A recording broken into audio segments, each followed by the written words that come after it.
Guys, korang tahu tak sebenarnya CS Sleepbox Go boleh tukar softbox? Mari saya tunjukkan caranya bagaimana untuk tukar reflektor kepada softbox. So, first korang kena buka reflektor ni. Macam mana nak buka? Caranya adalah korang mula-mula pegang lock ni dan korang pusingkan saja reflektor ni.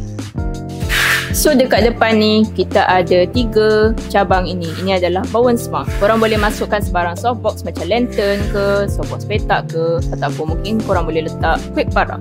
So next kita perlu dongakkan lampu ni supaya mudah untuk pasang softbox. Pusing saja tepi ni dan dongakkan lampu ni, lockkan semula. So seterusnya ambil softbox korang. Macam saya hari ni, saya nak gunakan GS Lantern 65. So korang tinggal masukkan cabang pada lubang ni. Make sure dia selari dan pusingkan saja untuk ketatkan.